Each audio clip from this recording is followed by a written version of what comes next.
ಧರ್ಮಸ್ಥಳದಲ್ಲಿ ಚಿನ್ನಯ್ಯರಿಂದ ಅಲ್ಲಿಯ ಪ್ರಭಾವಿ ವ್ಯಕ್ತಿಗಳು ನಮ್ಮ ಮೇಲೆ ಸುಳ್ಳಿನ ದೂರು ಕೊಡಿಸುವಂತಹ ಸುಳ್ಳಿನ ಸರಮಾಲೆಯ ಒಂದು ಭಾಗವಾಗಿ ಇವತ್ತು SITಗೆ ಭೇಟಿ ನೀಡಿ ಚಿನ್ನಯ್ಯ ಅವರು ನಾವೇನೋ ಅವರಿಗೆ ದೂರು ಏನೋ ಬೆದರಿಕೆ ಕರೆ ಮಾಡಿದ್ವಂತೆ ಅವರ ಸಂಬಂಧಿಕರಲ್ಲಿ ಬೆದರಿಕೆ ಕೊಟ್ಟಿವಂತೆ. ಆನಂತರ ಆ ವ್ಯಕ್ತಿಯ ಬಗ್ಗೆ ಮಾಹಿತಿ ತಗೊಳ್ಳೋಕೆ ಪ್ರಯತ್ನ ಪಟ್ಟಿವಂತೆ. ಆನಂತರ ಪತ್ನಿಗೆ ಹೆದರಿಸಿದ್ವಂತೆ.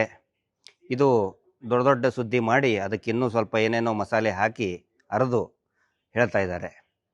ಆ್ಯಕ್ಚುಲಿ ಯಾವುದೇ ಬೆದರಿಕೆಯ ಕರೆಯನ್ನು ನಾನಾಗಲಿ ಅಭಿಷೇಕ್ ಅವರು ಖಂಡಿತ ಮಾಡಿಲ್ಲ. ಇದು ಆ ಕರೆ ಮಾಡಿದ್ದು 12ನೇ ತಾರೀಕಿಗೆ ಏನು ಉಲ್ಲೇಖ ಮಾಡಿದ್ದಾರೆ, ಸಮಯವನ್ನು ಉಲ್ಲೇಖ ಮಾಡಿದ್ದಾರೆ, ದೂರಿನ ಪ್ರತಿಯನ್ನು ಮಾಧ್ಯಮದಲ್ಲಿ ಸಾಮಾಜಿಕ ಜಾಲತಾಣದಲ್ಲಿ ನಾನು ನೋಡಿದೆ. ಅದರಲ್ಲಿ ಏನು ಸಾಯಂಕಾಲ ರಾತ್ರಿ ಹೊತ್ತು 9 ಗಂಟೆ ಏನೋ ಸ್ವಲ್ಪ ಮೆನ್ಷನ್ ಮಾಡಿದ್ದಾರೆ.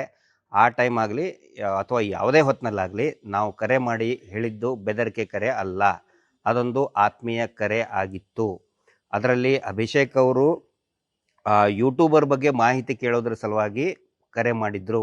ಯಾಕೆ ಅಂತ ಹೇಳಿದರೆ, ಇವತ್ತಿನವರೆಗೂ ಕೂಡ ಚಿನ್ನಯ್ಯ ಆ SITಯಲ್ಲಿ ಅವ್ರಿಗೆ ಹೆದರಿಸಿ ಪ್ರಕರಣದಿಂದ ಉಲ್ಟಾ ಹೊಡೆದ ಮೇಲೂ ಕೂಡ ಅವರ ಸಂಬಂಧಿಕರು ಮತ್ತು ಮುಂಚೆ ನಮ್ಮ ಜೊತೆಗಿದ್ದಂಥವರು ಆತ್ಮೀಯರಾಗೇ ಈ ದಿನದವರೆಗೂ ಕೂಡ ಆತ್ಮೀಯರಾಗೇ ಇದ್ದಾರೆ. ಆ ಸಂಭಾಷಣೆಯಲ್ಲಿ ಹೇಳ್ತಾರೆ, ಆ ಸಂಭಾಷಣೆಯ ತುಣುಕು ಪೂರ್ತಿ ಕಂಪ್ಲೀಟ್ ಅನ್ಎಡಿಟೆಡ್ ಆಡಿಯೋವನ್ನು ನಾನು ನಿಮಗೆಲ್ಲರಿಗೂ ಕೂಡ ಕೇಳಿಸ್ತಾ ಇದ್ದೇನೆ ಮತ್ತು ಅದರ ಪ್ರತಿಯನ್ನು SITಗೂ ಕೂಡ ತಲುಪಿಸಿದ್ದೇವೆ. ಈಗ ಅವರ ವಿರುದ್ಧ ಪ್ರತಿ ದೂರನ್ನು ಕೂಡ ಸದ್ಯದರಲ್ಲೇ ನಾವು ಕೊಡ್ತೀವಿ. ಅದರಲ್ಲಿ ಅವ್ರು ಹೇಳ್ತಾರೆ, ಏನು ಚಿನ್ನಯ್ಯ ಅವರ ಅಳಿಯ ಅವ್ರು ಹೇಳ್ತಾರೆ, ಇದರಲ್ಲಿ ಬೇರೆ ಏನೋ ನಡೆದಿದೆ ಅಭಿ, ನಿನಗೆ ಹೇಳ್ತೀನಿ ಅಂಥೇಳಿ ತುಂಬ ಆತ್ಮೀಯವಾಗಿ ಮಾತಾಡಿದ್ದಾರೆ. ಅವ್ರ ಜೊತೆಗೆ ಮಾತಾಡಬೇಕಾದ್ರೆ ಬಂದಿದ್ದೇನು ಅಂತ ಹೇಳಿದರೆ ಬೇಸರವಾಗಿ ಕೇಳ್ತಾರೆ. ಮತ್ತು ನಾನು ಕೂಡ ಬೇಸರವಾಗಿ ಕೇಳ್ತೇನೆ. ಯಾಕಂತ ಹೇಳಿದ್ರೆ ನಾವು ಇವರಿಗೆ ಬೆದರಿಸಿದ್ದೀವಿ, ಈಗೇನು ಯಾರಿಗೆ ನಾವು ಕರೆ ಮಾಡಿದ್ದೀವಿ ಅಂತ ಹೇಳ್ತಾರಲ್ಲ, ಅರೆ ಅವ್ರು ಗೌರ್ಮೆಂಟ್ ಸರ್ವೆಂಟ್ ರೀ, ಅವ್ರನ್ನ ಯಾಕೆ ಇಲ್ಲಿ ಎಳೆದು ತರ್ತಾ ಇದ್ದಾರೆ ಈ ಪ್ರಕರಣದಲ್ಲಿ. Is a government servant and is a innocent person. ಅವರಿಬ್ಬರು ಕೂಡ ಬಹಳ ಸಂಭಾವಿತ ವ್ಯಕ್ತಿಗಳು. ಅವ್ರನ್ನ ಇವರು ಧರ್ಮಸ್ಥಳದ ಪ್ರಭಾವಿಗಳು ತಮ್ಮ ಇದ್ರ ಸಲುವಾಗಿ ರಕ್ಷಣೆಗೋಸ್ಕರ ಅವ್ರನ್ನ ಎಳೆದು ತರ್ತಾ ಇದ್ದಾರೆ. ಅವರು ಕೂಡ ನಮ್ಮ ಜೊತೆಗೆ ಹಾರ್ಷಾಗಿ ಬಿಹೇವ್ ಮಾಡಿಲ್ಲ ಅಥವಾ ಯಾವತ್ತಿಗೂ ಕೂಡ ಅಸಭ್ಯವಾಗಿ ವರ್ತನೆ ಮಾಡಿಲ್ಲ, ನಾವು ಮಾಡಿಲ್ಲ.